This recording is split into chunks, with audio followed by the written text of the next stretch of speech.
Я 2 месяца не могла придумать вступление для этого видео, чтобы заинтересовать вас досмотреть его до конца, потому что эта тема очень интересная, поэтому сейчас я просто скажу.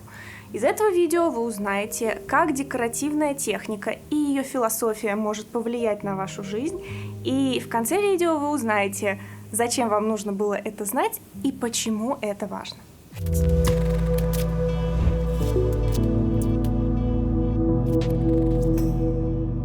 Есть такая техника реставрации керамики, называется кинцуги.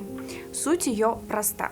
Вместо того, чтобы выкидывать разбившуюся керамическую посуду, древние японцы решили склеивать ее обратно, а оставшиеся от сборки шрамы и трещинки не замазывать и скрывать, а подчеркнуть настоящим золотом. Они тогда сочли, что сколы и трещины – это неотъемлемая часть истории предмета. Как всегда, истинные и глубокие философские идеи очень сильно вдохновляют на творчество.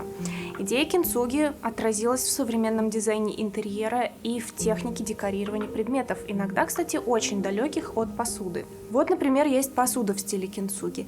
Есть вот такой вот столик, который сначала раскололи, а потом собрали заново. Есть светильники, есть вот такой вот ресторан Анаи в Париже, где трещины в плитке выделены при помощи медной фольги.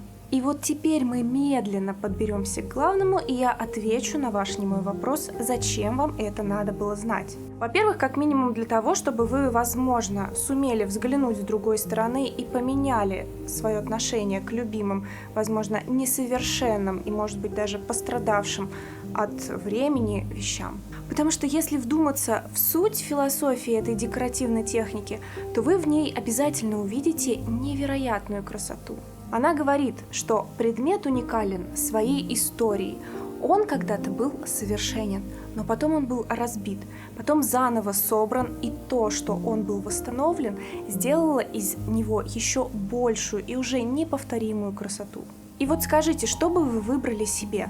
Стандартную вещь, которую производят тысячами в промышленных масштабах, или вот такую вот уникальную вещь, у которой есть своя история и которая ее подчеркивает? А во-вторых, и как максимум, для того, чтобы мы взглянули с другой стороны на себя и, возможно, переоценили и переосмыслили свое отношение к себе. Как и разбитый предмет, заботливо отреставрированный в технике кинцуги, каждый из нас — это драгоценность, которая заслуживает реставрации самым дорогим в мире металлом – золотом. И если вдруг в вашей жизни случилась трагедия, то эта трагедия может сделать вас даже прекраснее. Понимаю, все сложно, сейчас объясню. У меня есть любимый блогер, и она, можно так сказать, выполнена в технике кинцуги. Несколько лет назад она попала в аварию, и ей пришлось ампутировать ногу.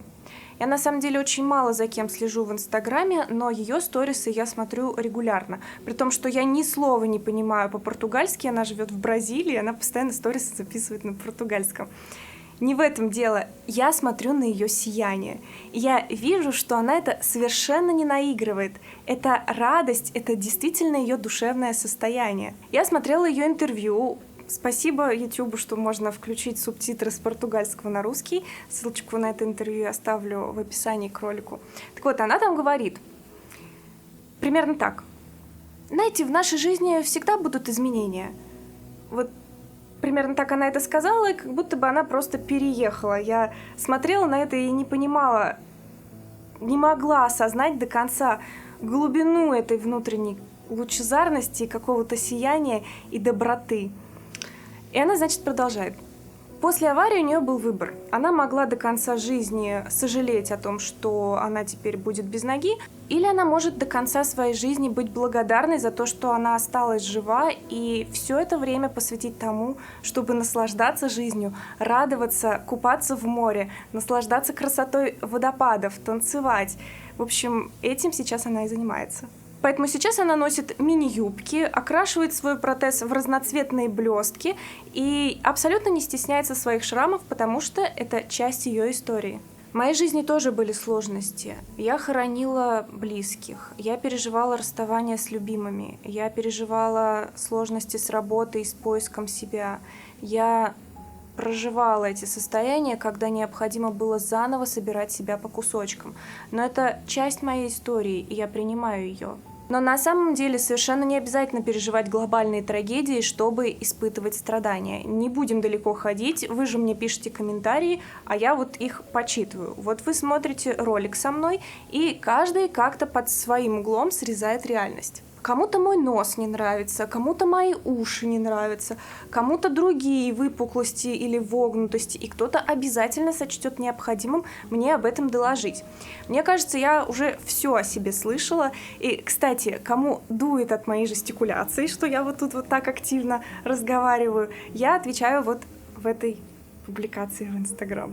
И несмотря на то, что мне как-то правильно удалось себя настроить, я знаю, что с таких вещей, с одного общественного мнения и изменяющихся нормативов красоты можно достаточно сильно себя накрутить и возненавидеть. Возненавидеть себя, возненавидеть свое тело, лицо, разрез глаз, длину рук, размер носа, форму ушей, что угодно. Достаточно повторять эти мысли по кругу, и вот уже возникает ощущение, что ты какая-то неправильно слепленная чашка.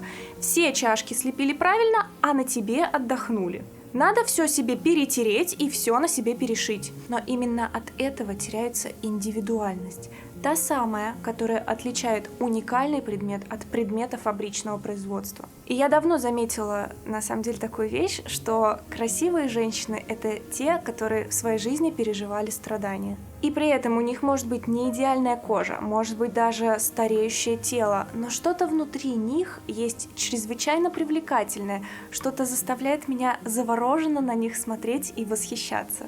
Я обожаю таких людей с глубиной, с трещинками, которые они хранят в своем сердце. Я постоянно очаровываюсь такими и хочу с ними разговаривать. А вот когда говорят «красивая пустышка», это именно вот об этом, что нет каких-то внутренних поисков, нет внутренних страданий, переживаний, которые и наполняют человека.